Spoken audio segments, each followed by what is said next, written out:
Well, just to be clear, One MDB is a wholly owned subsidiary of MOF Incorporated, so meaning that it's wholly owned by the government. It was set up as a strategic investment company with a paid-up capital of 1 million ringgit. So their model was to raise long-term bonds and aided by a government guarantee that helped to lower the cost of funds, and hopefully with that money can be invested into projects that will generate higher returns. So that was actually the so-called the capital structure, the model that how One MDB started. So over the years, they have expanded by way of borrowing from the banks or borrowing from the capital markets, from the capital market. And they've been buying many assets, including some of the power IPPs.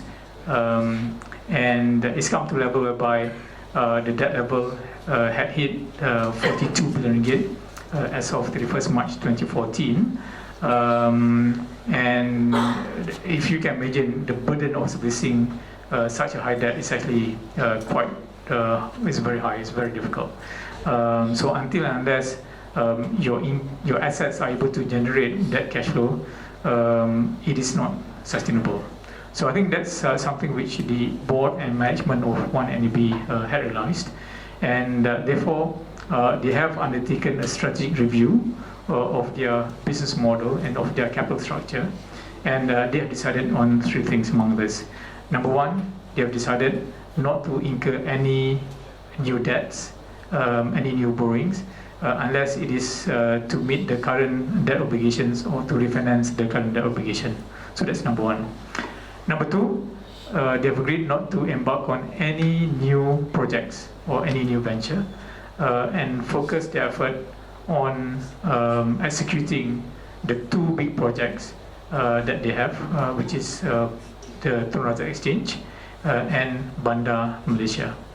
So these are highly valuable projects that needed to focus on.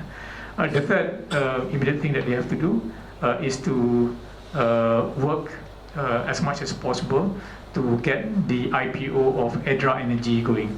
So this IPO or the listing of Edra Energy is the holding company for their IPP assets. They're hoping to get listed, and they will benefit in 2 ways. So from the IPO, they will get the proceeds that can be used to reduce the debt. Plus, if they were to reduce their shareholding to below 50%, so they are then able to deconsolidate all the debts at the subsidiary level. So that will help to reduce the overall gearing of the company. So that's the strategic review undertaken by the management and board.